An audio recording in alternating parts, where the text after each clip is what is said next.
Okay, I'm I'll gonna call to order this start meeting. the recording real quick, sorry.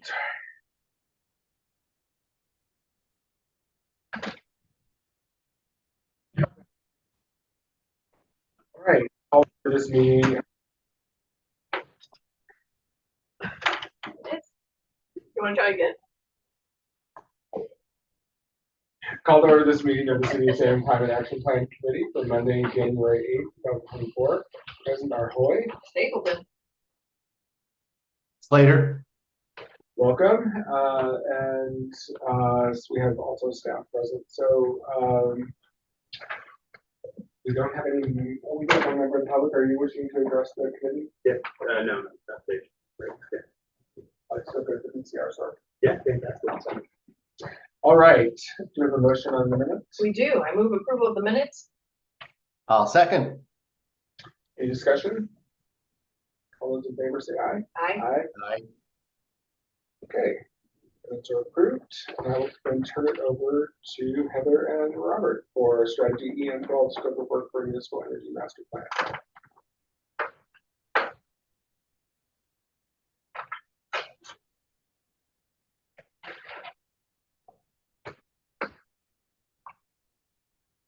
Okay,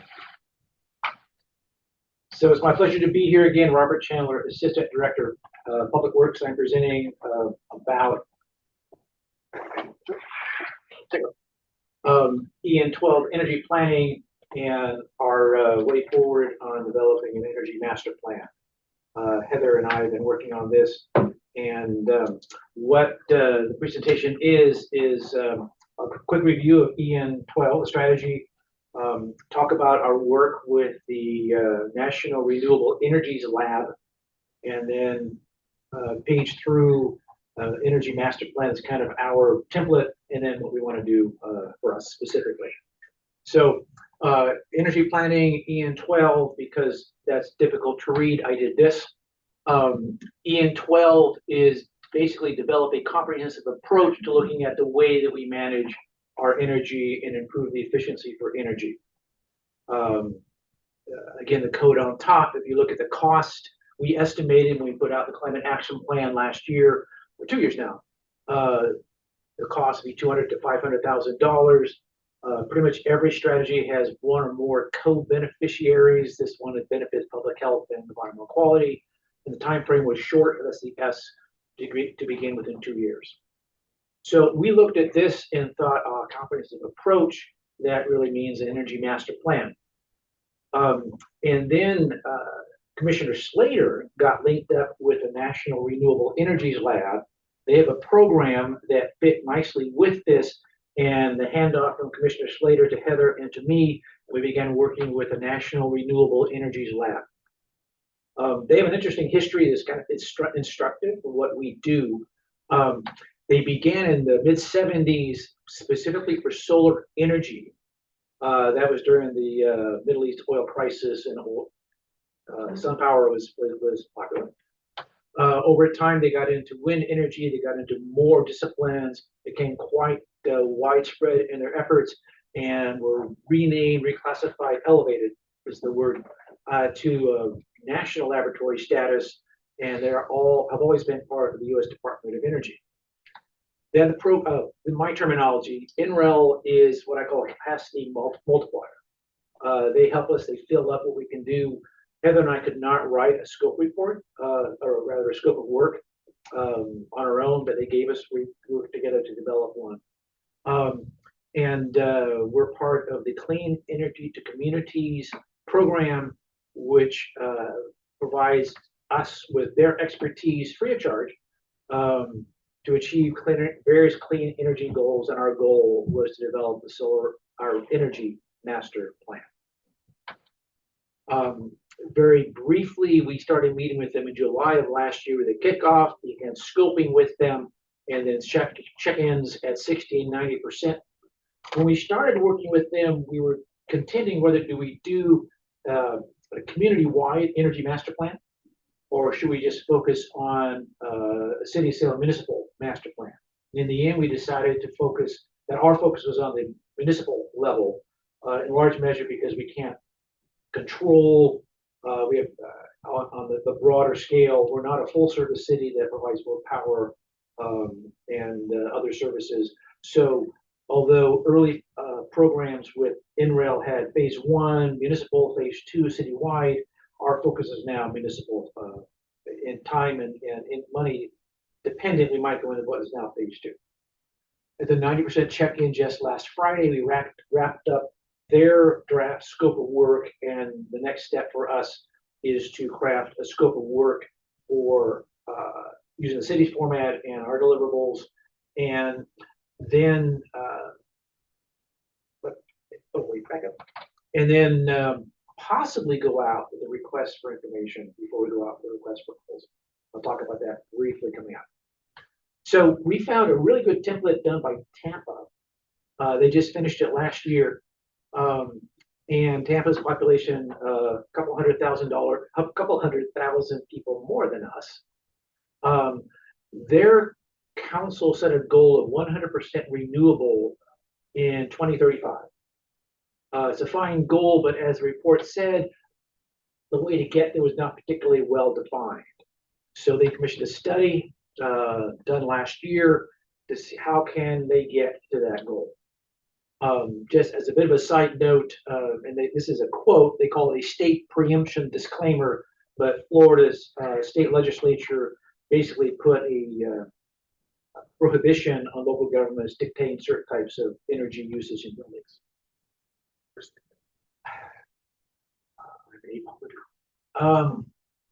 So what Tampa did, the first part of their work is an assessment of their power usage. Wastewater is a big one. I looked at their system. It's similar to ours, primary, secondary treatment. They discharge into a river, as I recall. The second use is basically everything else. Includes, they operate a convention center, as well as other public works. Parks and Recreation was a big power use source. And then third in this pie chart is water. They have a more power-hungry water system. We looked at it. Gravity is our friend, so slow sound filtration, they do more. Very flat there. Very flat, a lot of pumping costs. Then they did scenario planning, a lot of intriguing modeling. They looked at 3 different scenarios. First scenario, they called it business as usual. They looked at historical usage, historical consumption, and trends currently on the books, looking out at their goal of 2035. In the second of 3 scenarios, it was moderate scenario. They looked at specific different initiatives, some installations, some upgrades, and some retrofits. They ran their modeling and they came up, interestingly, that if you did the moderate scenario, it created a little over 200 new jobs. Good news. It cost $185 million between, I think, this year and 2042. And their analysis that by 2042, they would hit 50% of the clean renewable energy. And remember, they were looking for 100% by 2035. So they said, let's check out the ambitious scenario. So they did everything, again, the consultants doing the modeling, everything moderate, and then what they call the harder to realize targets and initiatives. In this case, they did all the installations, all the retrofits, all the upgrades. They added a 20 megawatt offsite solar farm and this energy efficient rooftops. I didn't recognize the name of it, something called Simplast, but it's a covering that goes on roofs, reduces, adds efficiency to the system. This scenario added almost 500 new jobs. It was expensive. And even with this, they hit 85 clean renewable energy by 2042. So in less than 20 years, spend somewhere between $250 and $350 million, and you're still falling short of their goal. So they said, basically, if you want to reach your goal of 100% by 2035, you need to buy renewable energy credits. And the conclusion for the report was that the city is well positioned to reach its goals and do all those good things. So again, Tampa, which is the closest template to what we're thinking of doing, the council has set a goal, tried to find a way forward to get that goal, did the analysis, and found that to do it was expensive and they had to do renewable energy credits. But that's good to know how to get to what their goal is. And So basically, if I'm understanding correctly, they decided to not make any changes and just buy the feel good renewable credits. I mean, that doesn't seem, it seems like, I don't know. I mean, the report was just completed this year. I don't know if they've yet made. Okay. Yeah, the way the report was that you can do this, I don't think a decision's been made. You can do business as usual and make up the difference a lot of renewable energy credits, or you can do various scenarios. If you do a little bit, you fall short this much. If you do everything, you fall short that much, and make up the difference with renewable energy credits. But you could not do it without renewable energy credits, is one of the lessons that points. Okay. So what our proposed Did scope you have of something, Virginia? I do have a Oh, yes, question, ma'am. but I think it's off base. So I will wait till the end of this presentation, then I will ask my question. I'll Alright. even make a note. All right, well, I have a way cool question slide coming up. So, what the master energy plan that we're intending to pursue follows along the model of the Tampa study, as well as the mentoring we've got from the National Renewable Energies Lab. Do a baseline, we'll model future demand, and we'll look at different initiatives, identify potential projects, programs, and policies. I think we'll try to do the same scenario-based analysis. The study will recommend goals and then develop metrics for tracking and reporting. Although the city has goals for greenhouse gas reduction, we don't have goals specific to energy efficiency. And whether the results of the study will lead us to recommend goals or not, I don't know. Tampa did not have the benefit of the study before they set arguably unattainable goals. And Councilor? Oh, next step, late winter, we're hoping to get the scope of work crafted by our template. I think we'll go out for requests for information. I've done one before recently, back when I was operating the amphitheater, getting requests for information how to operate the amphitheater. It was very instructive, very helpful, and informed the scope of work that went out with the request for proposals. And then ideally issue the RFP, select firms, late spring into the summer, conduct the analysis and do the master planning fall, winter. Currently spring 2025, we get as specific as seasons in our schedule as far as we got right now. And there's it came with a template, not mine. I like it. Okay, That concludes my presentation. remind me of our goal with this metric again. Are we trying to get to neutral? Are we trying to get to zero? We don't have a goal specific to energy efficiency or use of renewable energies. Okay. And then my question is, I've heard a lot about buying credits, and then I've also heard a lot that there's a lot going on in this industry, and there are some how do you say that word? Reputable? No, Reputable? thank you. People and programs, and then there are some that are very shady. I'm just wanting to put that on the table so that as we as a city start to look at buying credits possibly for different things, that we're making sure that we're buying them from the right place. Can I jump in here for 1 second? Yeah. There's a lot of shady things going on in carbon offsets, but I haven't heard a lot of problems with renewable energy credits, which usually are, have some sort of certification that you are actually purchasing the outputs that you're requesting. So I think the city already is purchasing renewable energy credits directly from PGE that pull from a new solar farm in East Oregon. Okay. I just don't want us to confuse the two different industries, one of which is very sketchy and one of which is more regulated. Yeah, maybe we could stay away from the not so regulated one. And I don't even know really how I feel about, you were talking about like just this feel good thing. I'm not really interested in that. I mean, I get trying to close a small gap or something like that, but I think the work I'm interested in doing is the good work of retrofitting and changing how we actually pave. And then I just also wanted to put a positive note spin on this is that as we change as a society, our technology is going to change. And hopefully these seemingly unattainable goals that we're setting now will become much more attainable in the future. I would agree. I think you've seen a parallel over the several decades of water conservation. Right. Goals were seemingly unattainable, but Phoenix is a good example that has grown and the water usage has declined. So similar, ideally. Anything else on this, season 12? All right, well, we look forward to the RFI and the RFP and going forward with that. Thank you. Thank you very much. All right, Juliana, I think you're probably up on baseline and benchmarking. So thank you all for taking some time today. What we're gonna talk about is making sure that we're all on the same page for what we have going forward and where we are currently at. So the city did some inventories in 2016, both a consumption-based and a sector-based. As we are going forward with the sector-based, we're going to use the baseline of the sector-based emissions inventory from 2016. So that's the second column. And based on the population then, the per capita consumption was at a little over 9.33 metric tons of carbon dioxide emissions equivalency. And just to give us some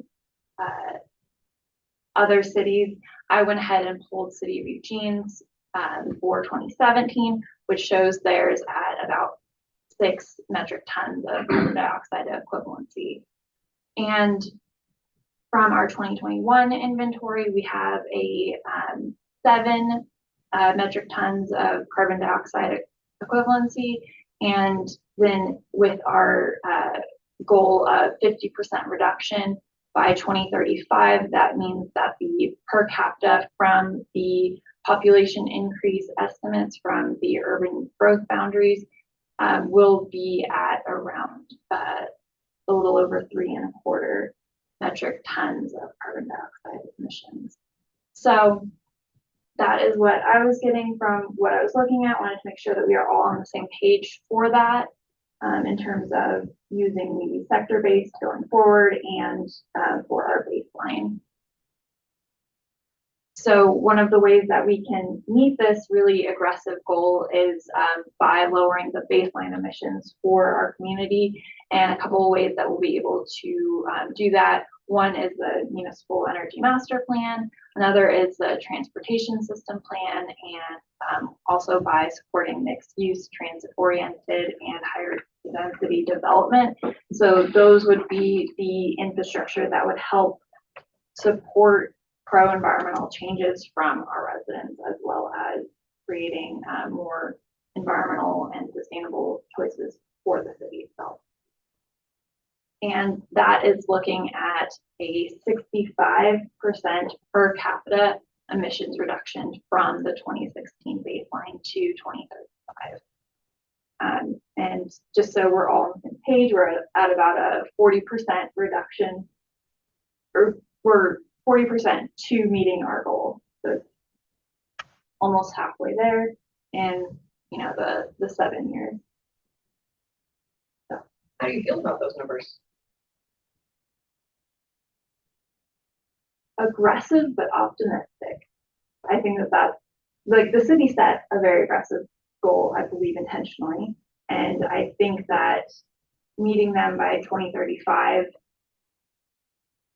considering how much we have going on in terms of statewide initiatives as well as changing perceptions and behaviors, I think that it's possible. I think that we'll certainly have more information as time goes on, but at this moment, I think that it is a decent point to be at. Okay. Michael, did you have any thoughts? I do have a couple thoughts. I'm not sure if they're worth anything at this point. I guess my first thought is it's going to take a long time for our structural work around the transportation system plan and our new kind of climate friendly, equitable communities to have an impact. That really is a 10, 20, we'll see the benefits from that in 20 to 30 years, not in the next 10 years. At this point, we're still on a trajectory in Salem of kind of business as usual when it comes to land use patterns.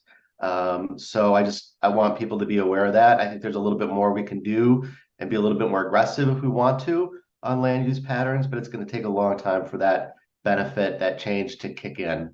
In the shorter term, I think anything the city can do to reduce its own greenhouse gas contributions is gonna have a big impact. And anything we can do to help people get into electric cars, that is going to be the biggest single impact that is available to us as a community within the next 5-6 years.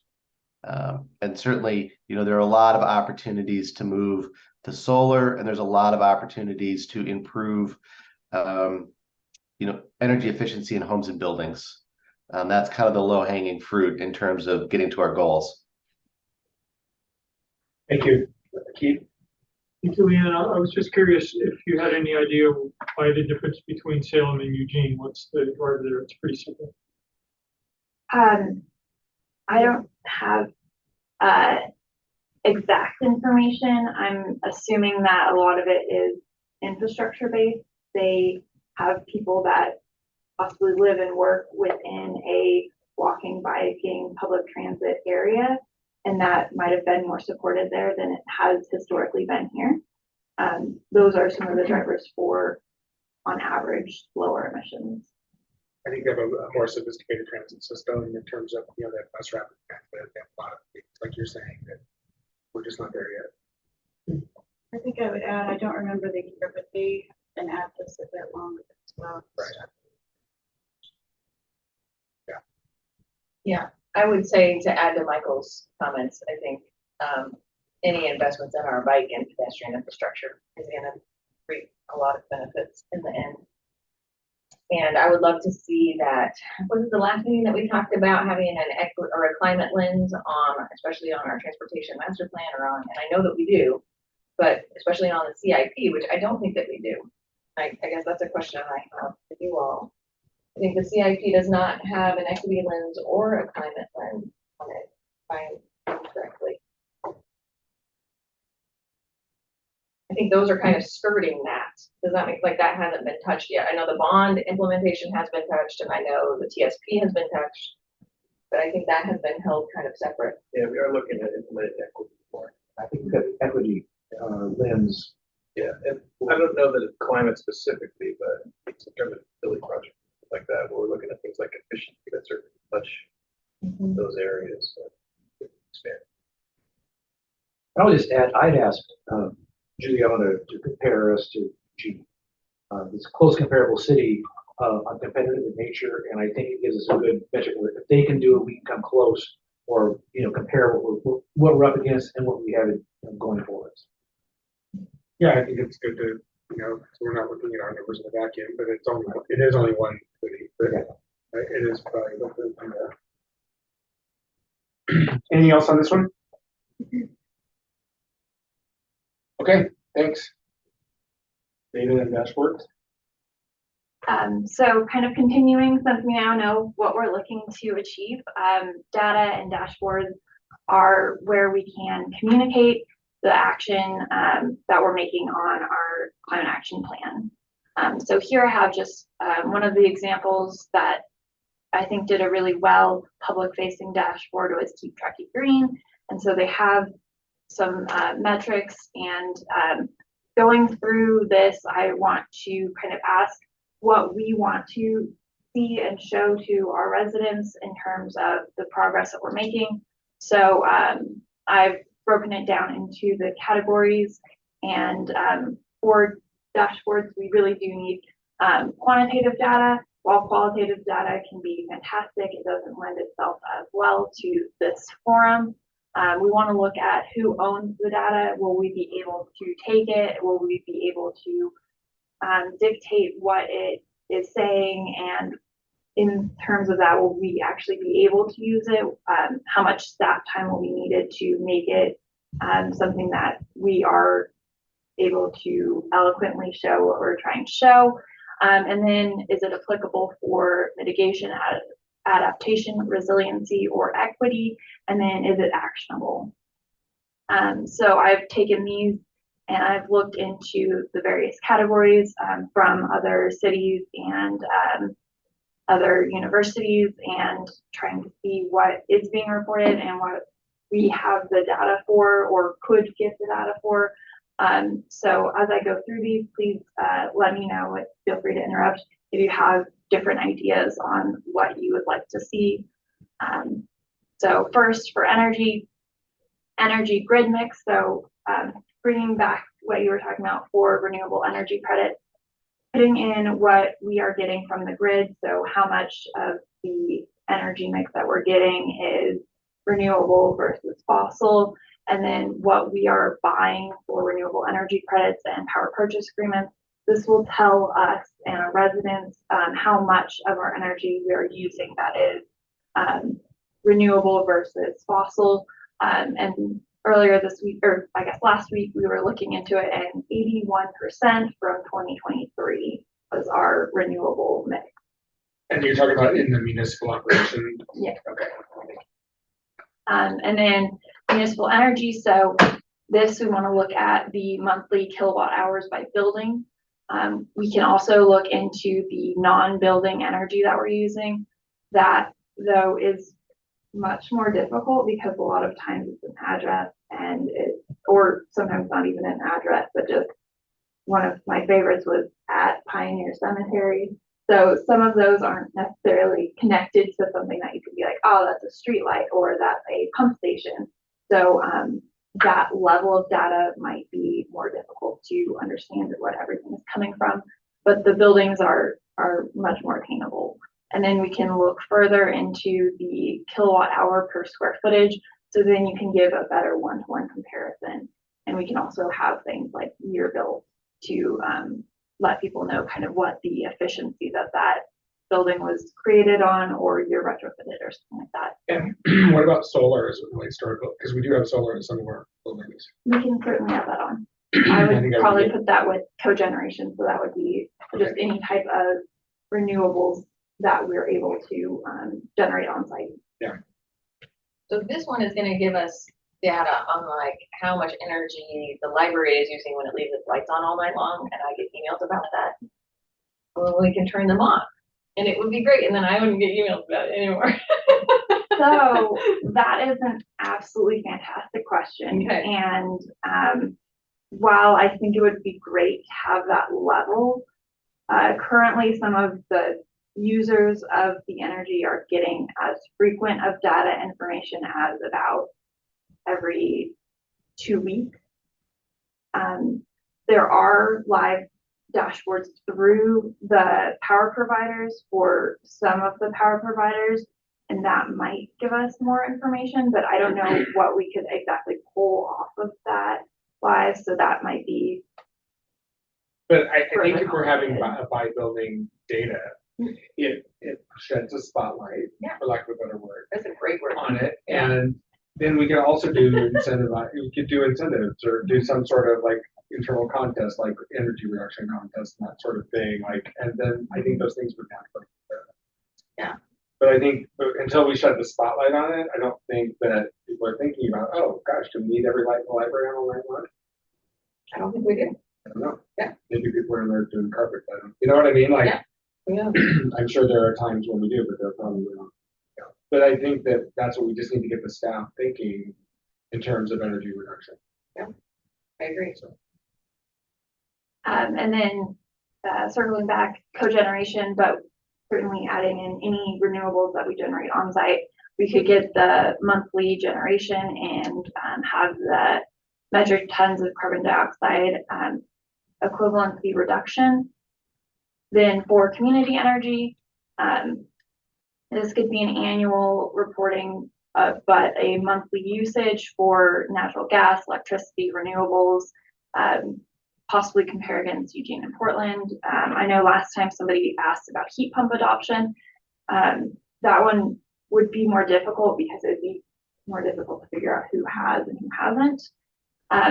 So what might this look like? This is a couple examples from Penn State Sustainability Dashboard.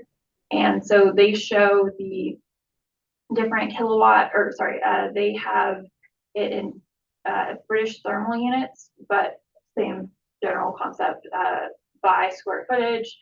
And so it shows which ones use the most energy. And it also shows month over month. However, they didn't do weather normalized. So it could be that 2022 was a really extreme weather event year where they had a lot of hot summers and cold winters. So we could even do cool things like do weather normalization. So then it kind of shows what it would be year over year, despite the fact that we are most likely going to see more extreme weather events going forward. And then, so going back through some of the questions that I'd asked earlier, the energy grid mix, that information is available and we can do that annually. It would be very easy to use, and it's in the mitigation realm. And yes, it is actionable. That could tell us how much more of the renewable energy credits we want to get versus what we currently have. And then municipal energy, that is available through PGE. And as I've alluded to before, it will not be easy to use. However, considering where we're going with the energy master plan, having that work be done, especially in-house, could possibly help save us money on that energy master plan from the consultant's work. And then also for mitigation, and again, it would be actionable, cogeneration readily available, that would be easy to use, and it would be for mitigation, and that one's somewhat actionable. We can always increase the amount of effort that we have to having our renewables online. And then community energy usage, this one would be very difficult. We don't have ownership of that data. We do have franchise agreements, so we have access to it. There's not ownership of, so it would be a little bit difficult to show exactly what's going on. Can I jump in here for 1 second? Yeah. Sorry, this is always awkward when someone's on the phone, or camera. So what we do have through the permitting department, though, is information on every building's heating and cooling system. So it's not in a very friendly to use format today, but you can look and see how many people or how many buildings have heat pumps versus conventional gas furnaces versus conventional air conditioners. And we can actually track the rate of adoption and change. So that piece is available to us. It just needs, the data needs a little bit of massaging. So if we could set a goal and say, oh, if we have 50% heat pumps and 50% gas furnaces today, we can set a goal of trying to get that to 80% by 2030 or whatever, and actually track that. Oh, thank you for pointing that out. Yep. I think, we probably even have the potential of people to apply for a gas furnace to kind of intercept them and encourage them to consider or ask them why they aren't considering a heat pump. So there's probably things that we can do at the permitting level that is permissible, since we can't regulate heat pumps, but encouraging and nudging people in that direction. I will check into that further. Thank you for that suggestion. Well, that kind of mitigates a little bit of what I was about to say, but great points. So for just the straight energy usage, again, that would be difficult to get too in the weeds of, but it's something that we could possibly report on. For transportation, we can look at vehicle miles per day, public transit ridership, and that, depending on what we're able to get, could be as in-depth as ridership trends and miles of service offered. We could also look at the types of transportation miles traveled and the miles of paved sidewalks, multi-use trails, and bike lanes, and possibly even the bike lanes by class. So what that could look like are these metrics that Keep Truckee Green sustainability dashboard had, and they have the different miles sectioned out in terms of whether it was on trails, bike lanes, or sidewalks. So it would be a way of tracking the progress of those developments, transit ridership by number of people. And those are things that we can track year over year, kind of showing the change in mentality of our residents and of our infrastructure. Have we included or thought about including any of these questions in the annual survey that we do? No. Was that a no, don't ask any more questions, or a no, can we talk about it some more? Well, we can certainly talk about it, just that the nature of that community, you're talking about the community Yeah, satisfaction survey. yeah. Every question that we add, like, increases the cost significantly. Yeah. So, yeah, we have to be thoughtful about that. Yeah, I'm really hoping we can change some of the questions on the survey. You know, like right now, one of them is, you know, how quickly do you get across the city of Salem in rush hour traffic? And that's not a question I think that lines up with our climate goals. And in my opinion, I think it puts everybody in a bad mood. And so therefore, from then on, I think the survey is much more negatively biased because now everybody is stuck in traffic in their mind. So I would like to get rid of that question, and maybe we could think about some questions that we would want to include in a survey like that, that could, I don't know if it's a transportation question or I don't know if it's an energy question, but I wonder if there are some questions that if we did have the opportunity to redo that survey, if we could include it to kind of get at climate action, whether it's just the general feeling of the household, you know, if it is a goal for them or not, just in general, or if it's more a specific question. But I would love to tease that out in some way and change some of the questions that we do ask. Sorry, hold on.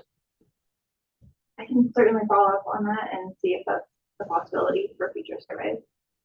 And Keith's in the room too, so he just heard all that as well. Yeah, I believe that survey comes out of the city manager's office. It does. Yeah, so. Yes. I write it personally and make most of the calls. Yes, that's true. Anything else?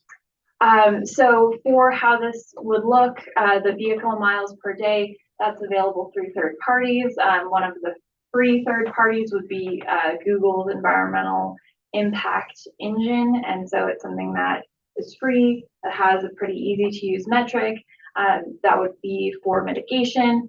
And it's not exactly actionable because we are asking people to change their behavior. So it's actionable, but not necessarily from the city. Public transit ridership, that's available through Chariot. We are just asking for a few standalone metrics, so that should be easy to obtain and to use. That would be for mitigation, and again, asking people to change their behaviors. Types of transportation miles, this would also be from the Google Insights engine or other metrics. And then again, we're asking for very few discrete numbers, and it would be for mitigation as well. The number of miles of paved sidewalks, multi-use lanes, and multi-use trails and bike lanes, the city, it has ownership of that data, and we would be able to use and publish that fairly easily, and that would be for mitigation, and we would be able to act on that as it is something that we would be able to increase if we see the need for more of that.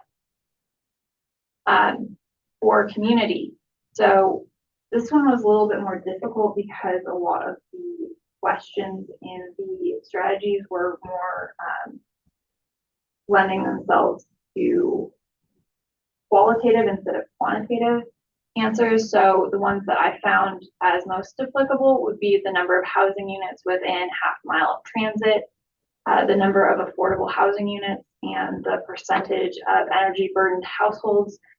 Energy burden is at 6% of the income of a person going towards their energy bill. So an example of what that could look like, this is from Oregon Housing Community Services, and this shows the percent of households under 60% of the median family income that are energy burdened. So it's showing what a graphic would look like and how we could use it. would be just kind of showing the number of houses in different census, or the number of households in different census blocks that would be experiencing energy burden.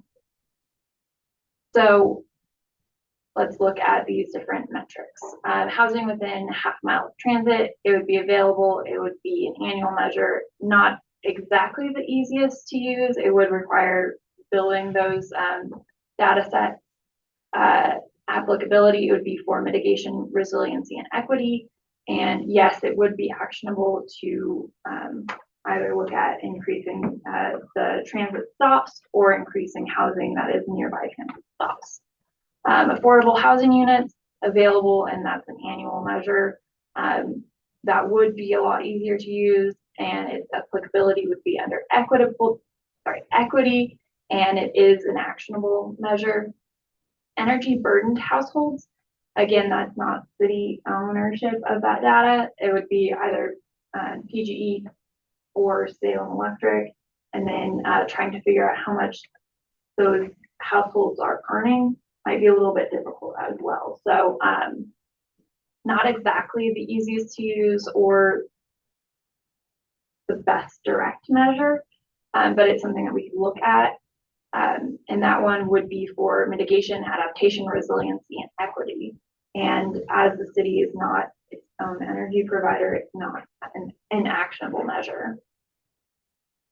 So for municipal fleet, this one didn't exactly fit under transportation, but I think it's important to have and to report on. So the number of vehicle miles by type, and we can look at internal combustion, hybrid, and electric vehicles. For internal combustion, I will note that our fleet uses R99, which is like a biodiesel, and we can report back on the metric tons of carbon dioxide emissions avoided. And then we could also report on hours running for off-road combustion engine equipment. Before you move past that one, Yeah. I was at an event at a city building last week, and literally we were swarmed by an army of leaf blowers during our meeting, all gas powered. They were all, they appeared to be all contractors. They weren't city employees, but they were performing maintenance, performing landscaping maintenance at a city building. And I wonder, I mean, it literally was, there were, I think, 4 or 5 of them, which is mind blowing.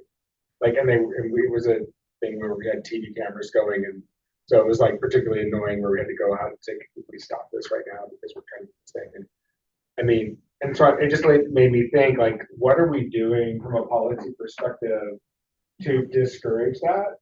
And even with our contractors, like, are we doing anything? And if we're not, when are we going to start doing something to discourage that behavior? Or just, we're, yeah. That might be some low hanging fruit. Right? Yeah, I mean, to me, that seems like, I mean, literally, there were 4 or 5 guys with leaf blowers, and there were no leaves, but they were blowing lots of things. So Yeah, like the routine. Yeah, I like exactly. that you said mind blowing. I think that's funny. Mind blowing, leaf Yes, blowing, mind yes. blowing. Yeah, I know. Yeah. You were just on it today. Totally. With those. Yeah. But I know that others, I mean, thinking of that, I know that there's a small group of folks in Salem who are starting to rally around this idea of adding some kind of restraints to leaf blowers in particular because they let off so many emissions. They're two-stroke engines, right?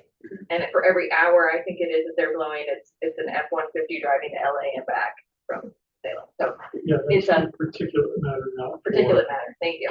not for. So I know that they're not the greatest for the environment, but I wonder if there's something that we can do to kind of help. Well, we need to be modeling good behavior to begin Yes. with. And I know the state has some electric blowers, which is great, not all of them, but that could be something we could easily do. I don't know how to do it, but Anyway, I just was wanting to add that to the mix. Like, I'm hoping at some point we can start measuring that. What have we done to reduce that?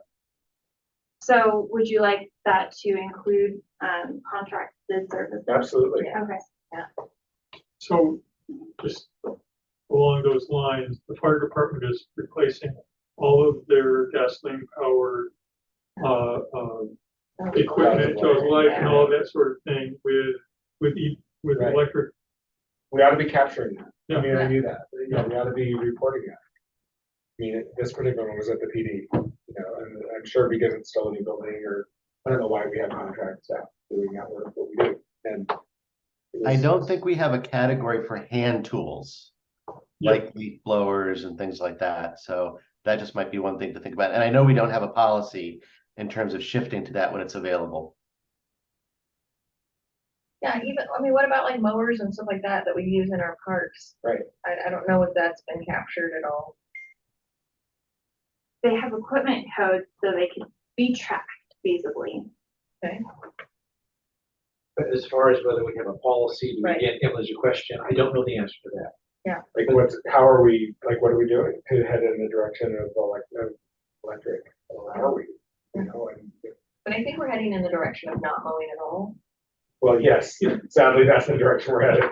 We'll cut things back somewhat. Let's save on emissions. Reduce, We're not, does say we're not gonna emissions. cut it back. We're just gonna leave it. Sorry. So I'm just wanting to make sure that we're capturing this kind of stuff. Also, I was thinking, and I'm glad you're here, Alan, that like, as we get ready to do this building project, this building, like, what are we gonna, I really want to be sure that we're capturing all of the energy efficiencies that we're gonna be creating. I mean, I'm hoping that we get to the point where we start doing motion sensors in rooms, so lights actually go off automatically, you know, those kinds of things, but I'm hoping we're capturing that, all of that kind of stuff and reporting it.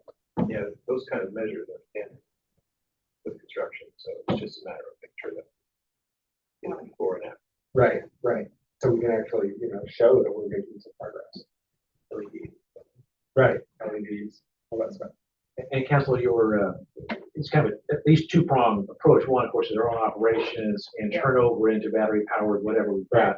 The other one is on our ongoing contracts, as we do contracts with our service providers for landscaping. What do we require and how do we do that? Yeah. Both of those. Thanks for bringing that up, Mayor. It just struck me. I mean, it was fascinating to watch this army of people like surrounding the building, blowers. They really love their blowers, so They we have to walk softly. Yes, I'm familiar. I actually had to discontinue the employment of a landscaping Yeah. crew at my house because they were so enamored with their gas powered blower. Well, my husband really likes his, and so he and I have this. I have an electric one. It's amazing. I know, I just have to be able to switch over. All right. Sorry, we Sorry. digress. No, that was excellent, additions. So how this could look like, again, Keep Truckee Green did a couple really great, aspects of their dashboard. They had their renewable diesel usage and, how much they consumed, and then what their, avoided, carbon dioxide equivalency was. So for municipal fleet, most of these measures are available internally, but they might not be reported as we are looking for. So they won't be easy to use, but after we manage them and make sure that we're tracking those measures, they should be easy to report going forward. They would all be for mitigation, and because they would be all internal operations, be able to act on those. So for solid waste, one of the main measures is pounds per person per day. And then we can break that down to what type of waste they are generating. And we can also compare it to state and national averages. Though we would expect to have a lower per capita waste per day because City of Salem has access to recycling and composting, which not all rural areas have access to. And then if we want to get really fancy with our data, we can look into the EPA's WARM model and do a emissions inventory of the waste audit categorization of the types of waste that we're generating. We can also look at diversion rates from various customer types, so single family residential, commercial and multifamily, and then construction and demolition. And then we could also have auxiliary measures such as litter cleanup, reporting on those metrics, as well as using some other data that's being generated. So Brian and the team have created a GIS map for trash cart size. So using other measures that are available, we can always kind of capitalize on those and report out as well. We have a GIS map of trash cart size. Brand new, hot off the press. Wow, Sorry, John, sorry. Yeah, I wanna see that thing. yeah, that's fascinating. Yeah, I missed this when we briefed earlier. Trash cart size is the big trash cart, small trash can, Yeah. and the big size is Yeah, you can get- cool. Sorry. 20, 30, 65. Does it go into yardage too? Sorry. I believe that since those measures are being collected, you could report those out. So I think that it would just be adding a different layer onto the GIS map. So I believe so. I'll wait for her solid waste committee. Sorry, I might have given you too much of a preview there. Yep, it's all good. So how this data could look being reported out. The one thing I will say on this one, it's from City of Redmond, Washington Sustainability Dashboard. They have it based on annual tonnages. I personally prefer pounds per person per day because these are too big of numbers for people to find compelling. But it does show kind of those waste makeup percentages, and it does track those year over year. So the caveat for the data availability is it's available for all of Marion County. So we could extrapolate what is Salem's contribution, so we wouldn't have any clear just Salem data. What about Polk County? We could get that as well. I think that all of our solid waste goes through Marion County, even the ones in, no. They're all under one group. So like all 8 haulers belong to one group. So I think we would be getting that data from that group, Oh, okay. and then it would represent all 8 Gotcha. haulers. Okay. That was my take on the information, but I can certainly follow up. The application of that would be for mitigation, and again, we're asking for behavior change, so not actionable. The EPA WAR model, it would be adding a layer of complexity, so it would not be easy to use, but it would give more information on emissions. And then diversion rates from various customers. Again, that would be available and easy to use, and for mitigation as well. Ecosystem services, so the natural resources group already is doing tree canopy inventories, so we would be able to pull that data and report back out. I would like to have it down to the percentage coverage and 4 census blocks. And they are working on a tree inventory, and by getting the number of tree species, we could also get the carbon sequestration from those ecosystem services. We could also do air quality, particulate matter measures, as well as the number of riparian zone improvements that we conduct. Question, we have the annual tree survey, right? That's already annual. I believe it's done annually. Right. I think you're correct. That's what I thought. Okay, thank you. Once we have all of that now mapped, I mean, Yeah. they've done a great job of mapping all the trees. And it's become a lot easier to do a canopy analysis. At one point, it was done every 10 years, that's all we do. Yep. So, yes. Yeah. So this is how some of these dashboards can look like, giving the area of canopy gain, loss, and where there's been no change. And that can be available in the acreage as well. Juliana, have you met with the GIS guy? Yes. Oh, good. I was gonna say, you should just sit down at his desk one day and just have him go through all the things, because it's pretty amazing. Might all need the more things. than a day. What's that? You might need more than a You might need more than a day, yeah. But to get the mayor level view, the day would be good. But he has access to some amazing data. Yes. Yeah. He is helping with getting all of this put together, and he's going to be part of the very instrumental team in getting it public facing. So tree canopy, yes, it's available. It's already being used, so it'd be easy to pull and kind of re-report. The application for that would be for mitigation, adaptation, resiliency, and equity. That one is kind of the all-star of these. Is it actionable? Yes. Tree canopy and carbon sequestration. I coupled these in this one because once we get all of the data, it would make sense to have it all reported out together.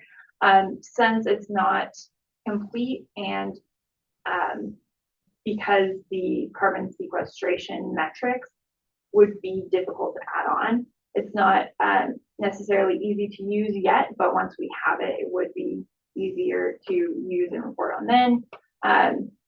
Also, one of the all-stars, it would be applicable for mitigation, adaptation, resiliency, and equity, and again, is actionable.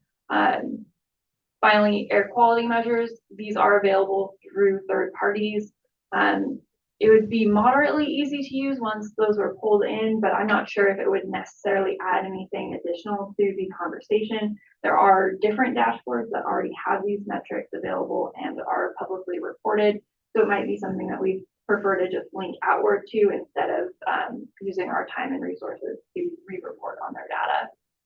It would be for mitigation, and because we aren't the regulatory authority for any air pollutants, it wouldn't be actionable.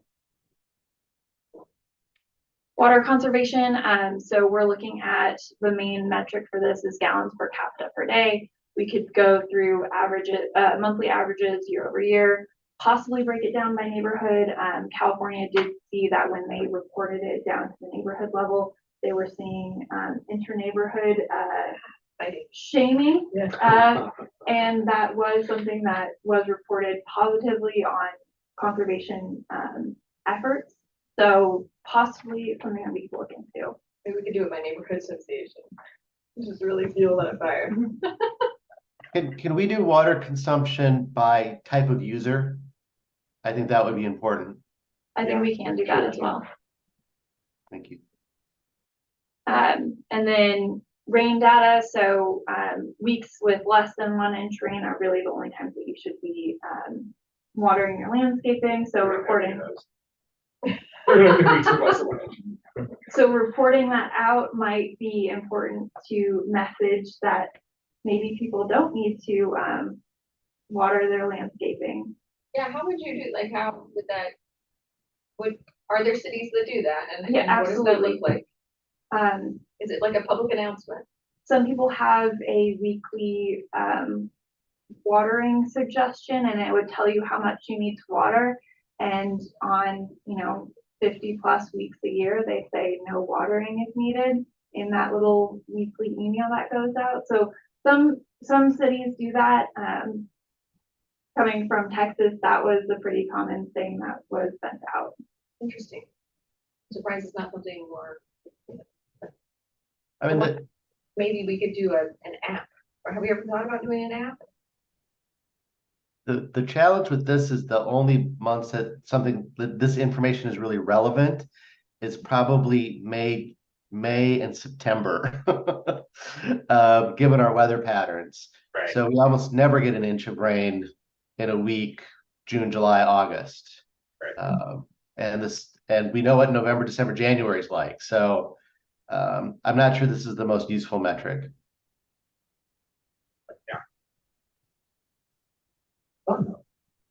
It's cute. I like it.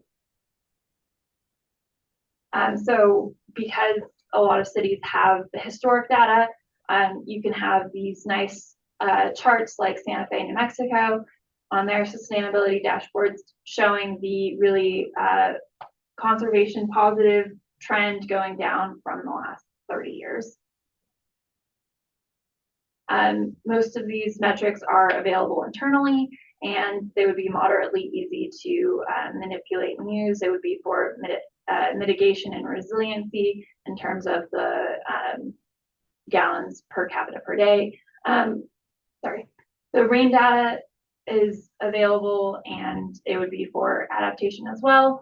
Stream gauge data would possibly be going into adaptation or vulnerability. Moderately, because there's so much data in there that it might not be as applicable for sustainability dashboards. So we have a section for food. I couldn't find much on sustainability dashboards for reporting food metrics. The one that I could find was mapping potential food deserts. So this is what Esri has on their site for mapping and analyzing food access, and they use DC as a test. And so they have areas mapped for low income, as well as outside of 10 minutes to walk to a grocery store. So that's what that could look like. That would be creating a whole data set, so that wouldn't necessarily be the easiest to use. For applicability, it would be for equity, and because the city doesn't own grocery stores, it wouldn't necessarily be actionable. Yeah, it would be really interesting because I've thought about this food desert situation quite a lot, actually. And it would be, I've often thought about asking planning, like, hey, where are all of our grocery stores? But I don't know if anybody else thinks about that. Obviously, it's not commonly used, so maybe it's something that you might want to incorporate into what we think about and what we report on. Yeah.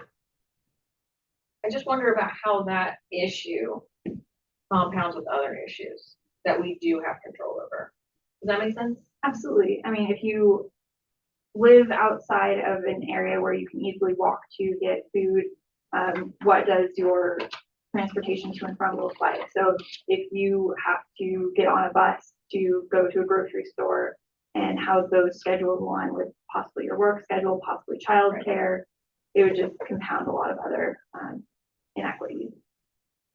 All of East Salem. Yeah. My whole area is all well over 10 minutes to a grocery store by walk. Well over, like literally all of East Salem.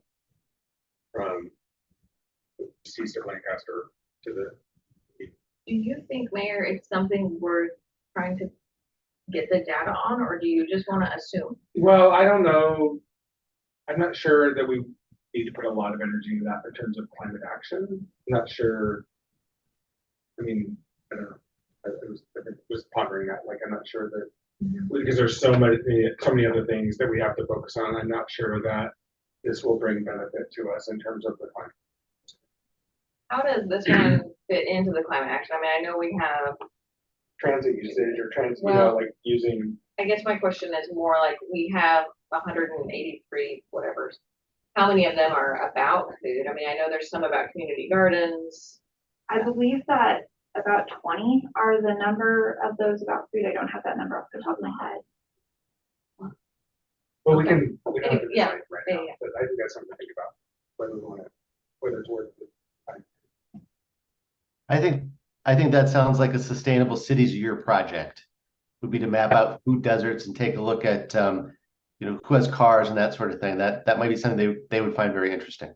Yeah, that's a That's great a really good suggestion. idea. I have a meeting with one of them today, so timely.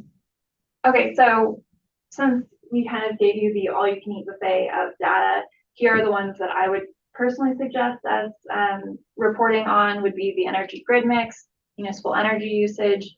I'm changing cogeneration to renewables generated by municipal efforts, vehicle miles per day, public transit ridership, miles of mixed use trails, paved sidewalks, and bike lanes, households within half a mile of transit, affordable housing units, municipal vehicle miles by type. And I'm actually going to add one to this from our conversation. It sounds like we also want to report off-mile combustion engine Absolutely. and contractors' use of that. How do the affordable housing units fit in? Like, why is that an important thing for you to track versus somebody else? Or does that make sense? Distance from transit, I think. Well, I mean, the households with a half mile from transit, that totally makes sense to me. But I just wondered about affordable units. So it has some equity components to it. It's not necessarily a sustainability one. I think that my thought might have been a little bit of, if not us too. Sure. I think there's also a potential correlation between affordable housing and a lot of the other ones. Mhm. And this gives us a chance to check those correlations that then allows us to target public education or engagement. Mhm. Maybe, I don't know if that's true, but that's one of the thoughts we got. And it was a relatively easy It one is, to use, so I wasn't sure if it would necessarily cost benefits. It doesn't add anything to the sustainability conversation. I don't think its cost would be prohibitive to conducting that. So do you have a list of the ones that we're leaving on the table? I did not make that list, but I could send that to you. That'd be great. That's easier for me, because now I'm like, well, which ones are we not doing? Okay, I will, So I would I'll love to see send that. that. And I don't want to take up too much time on this, but I have some concerns about number 7. Households within a half a mile of transit for a couple reasons. One is half a mile is a pretty big distance. A lot of other cities and analysis use a quarter mile. And we have to talk about what kind of transit, because there's a big difference between every 15-minute and 1 hour transit. If we want a meaningful metric. And we can put that up there. Yeah, we talk about the core network which is what Michael's alluding to. So if we said within, and we've changed some of our rules to match within a quarter mile of the core network, because that's 15-minute service. Right. That's important information. So you But would I like, live within a half a mile of transit and it comes every 90 minutes. right. So you're wanting to see this metric at a quarter mile? I would recommend that. I think that's more consistent with what's being looked at today. Plus, I think every inch of Salem is within a half mile of transit. Yeah, But not every place is within a quarter mile of the core network. Right. So that might actually give us something. That's something you should chat with Julie Morgan about.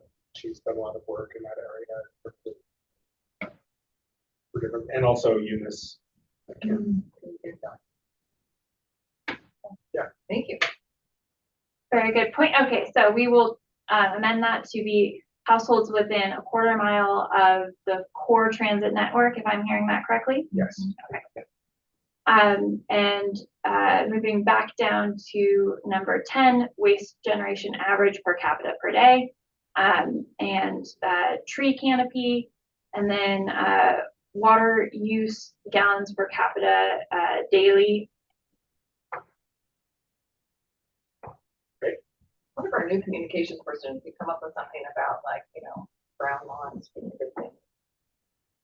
If we're not gonna do like an inch a week kind of thing, but like half a week. Yeah. So we generate. Good Sorry, I thought.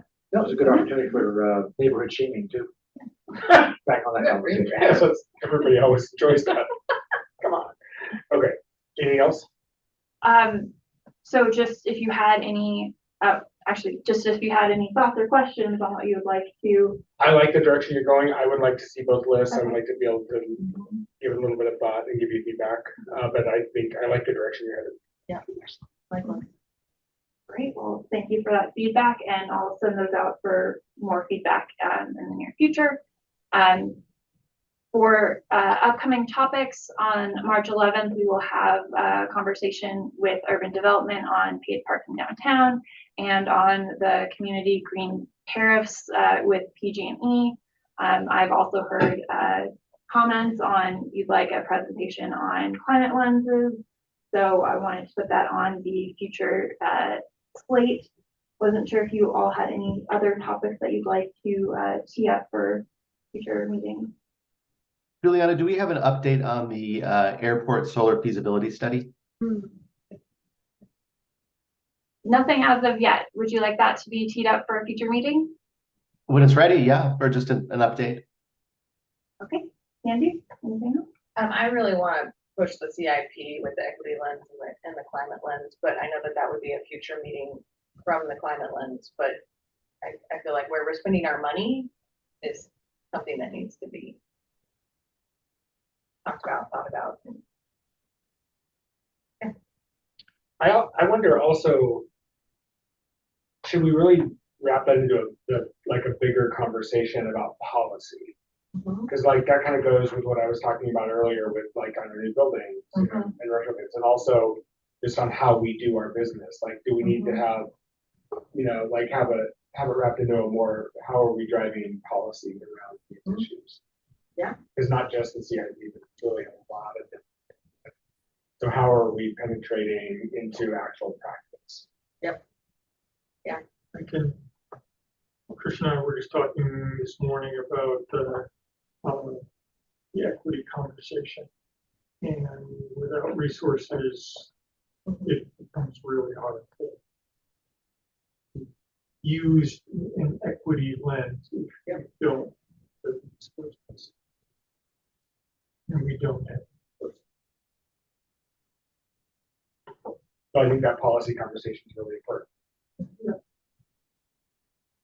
Yeah. I would like to see kind of a bigger, not just the FE, I think that concerns part. I would like. We can talk more about that. Sustainability policies in general? Yeah. Okay. Okay, All right. anything else? That's 20 minutes. Trying to work on a good schedule for you all. Yeah, for thank the you. conversation. Thank you for attending, and sorry that we didn't have a full complement of members. Here we are. Thank you. We're adjourned. Thank you. You. Well done, Gina.